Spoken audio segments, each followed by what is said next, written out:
Welcome to the Lakers Nation news feed. My name is Trevor Lane, senior writer for LakersNation.com. Hope everyone has had a Merry Christmas and Happy Holiday season. Today we are going to be talking about some Lakers trade rumors that broke right before Christmas, and there's a lot to break down, a lot to unpack, and I think some of it got overlooked. So I brought in Harrison Fagan of LakersNation.com to help me talk about all of this. Harrison, thanks so much for hopping on here.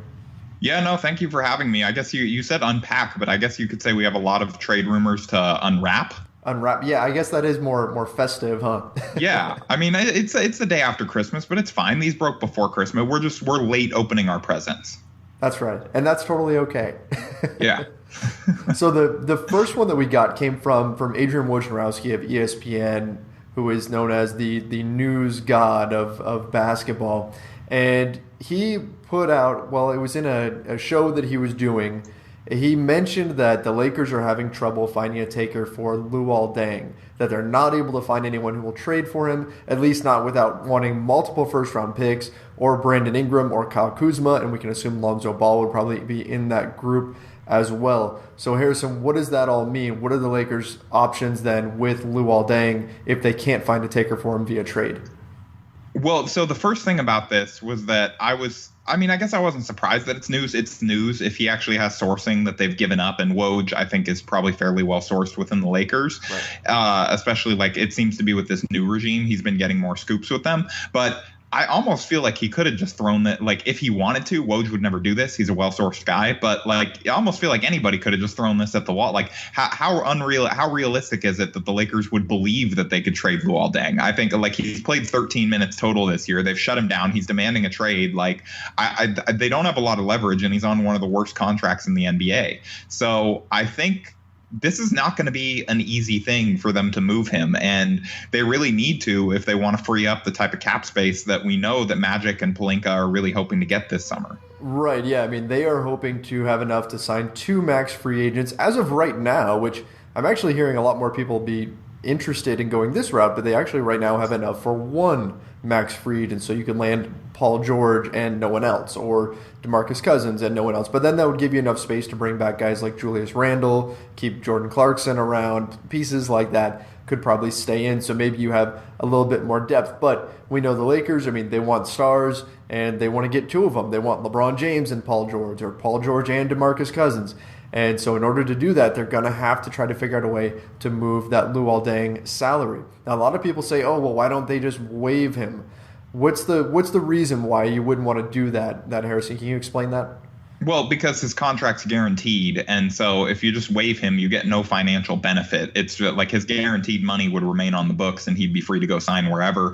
I mean, they could use the stretch provision on him, which would at least stretch that cap hit out over more years, so that the amount that he was on the Lakers' books for would be longer, but it would be at less money, and so that would give them more space, and that's something that I think they might ultimately end up having to do if they decide that they have to move on from Deng. But I think the other thing to note here is you talked about the space for 1 max guy right now, and how that kind of seems like an appealing option with as fun as the Lakers have been and as much growth potential as they have, given how young their roster is. But I think the problem with that is it's almost oversimplifying. Like, yeah, that would be an interesting path to go, and I think Paul George in a lot of ways would be the perfect guy to add in alongside a young core in a vacuum, but it's not in a vacuum, and he has to want to play with the Lakers. And is Paul George signing up to play on the Lakers if he's teaming up with just the young guys and there's no other superstar coming? I'm not sure that he is. Maybe he is, but I'm not sure that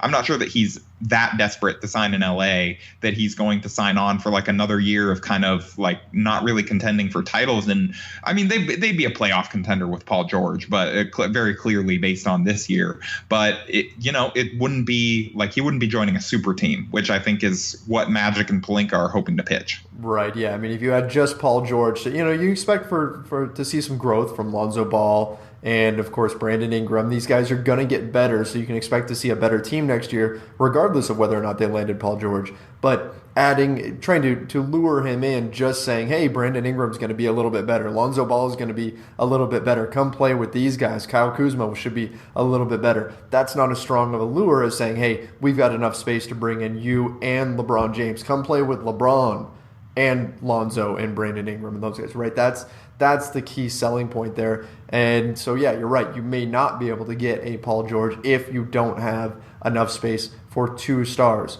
So that's going to be really interesting to watch with the Lakers and see how they proceed. Now, they really don't have to do anything just yet because ideally for them, they don't make any kind of a move to stretch Deng unless they know for sure that they're getting those guys. Because otherwise you're taking on that cap hit potentially for nothing, right?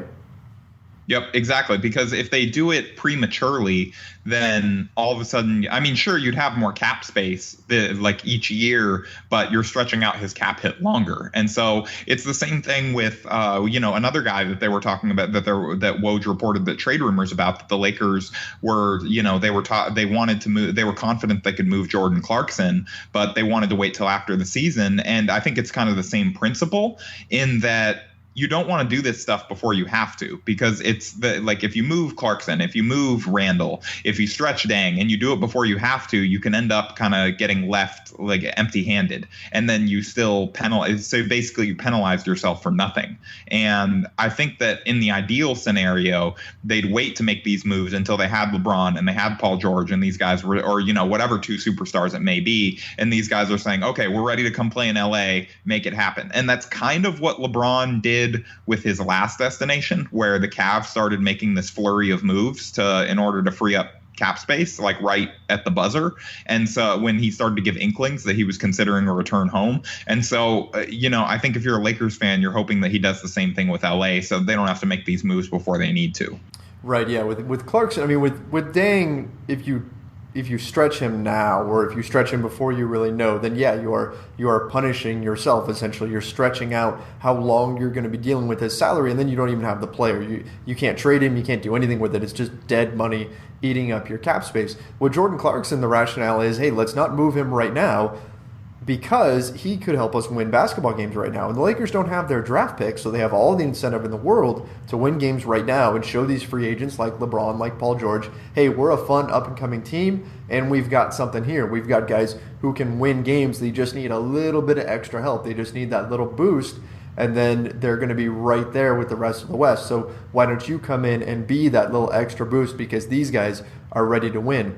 So it's hard to make that sell if you trade Jordan Clarkson at the trade deadline and don't get anything back, and then the Lakers end up losing more games as a result. Of course, I looked at this and I thought, you know what, if I'm the Lakers, this is exactly what I'm saying right now. Regardless of what my plans are, their plans could still be to move Jordan Clarkson, right? But if you're saying, hey, we don't really want to move him until next summer, maybe that just increases your bargaining position coming up to the trade deadline. You're saying, hey, it's going to take a heck of a lot. It's going to take a great offer for us to move Jordan Clarkson right now because we have all the incentive in the world to keep him, right?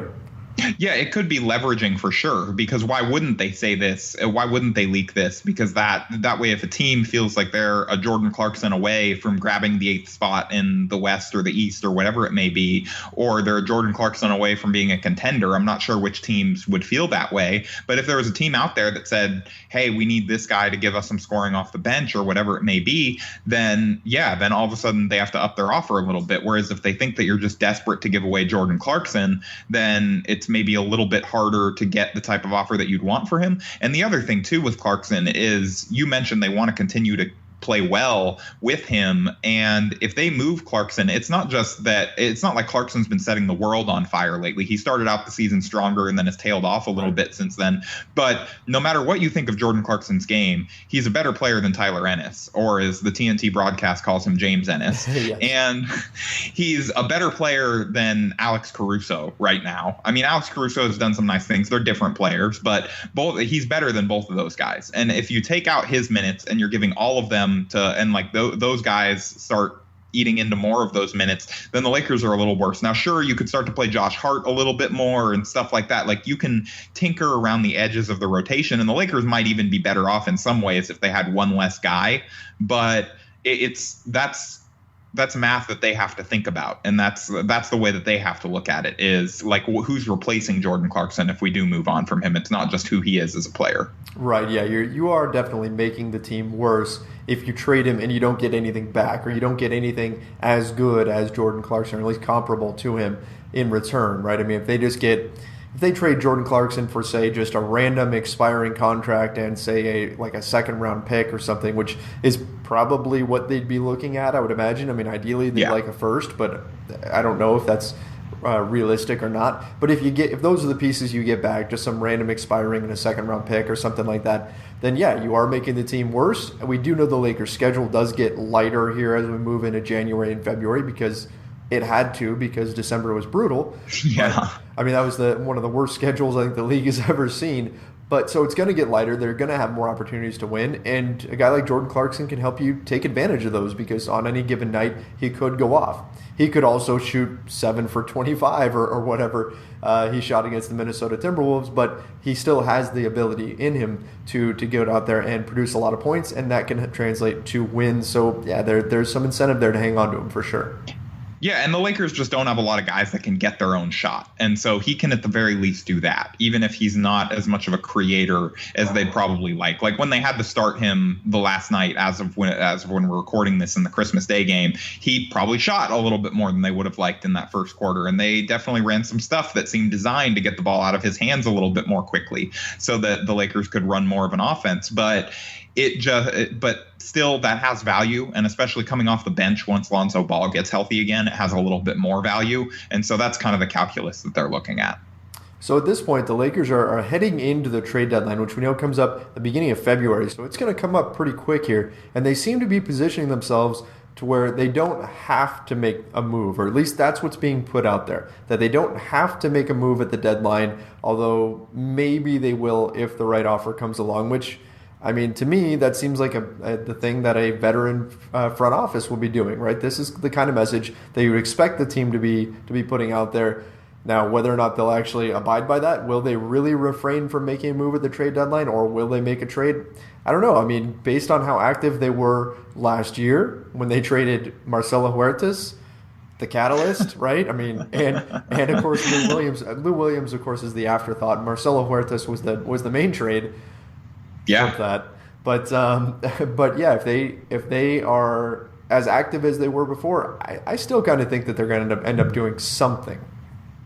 Yeah, I mean, it's hard to assume that they won't do anything just because they have been so prone to setting off fireworks. You mentioned those two moves, but then there was also over the summer, the day the D'Angelo Russell trade broke, I don't think anybody was expecting that to happen. I mean, there had always been like rumors and whispers that they weren't totally satisfied with him as a player, and maybe they didn't think he and Lonzo could play together or whatever it may be, but that really kind of came out of nowhere. That was pretty unexpected.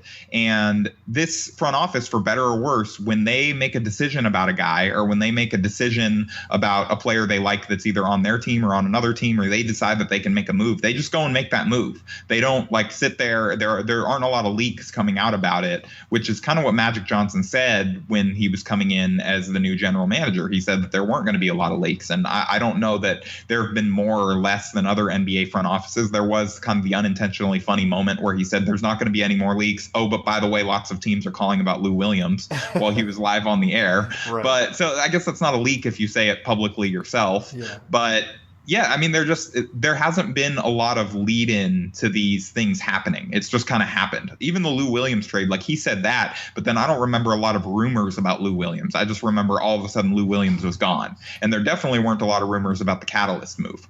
Yeah, that one, as I recall, the deal with Marcelo Huertas was everybody was expecting it to be Nick Young.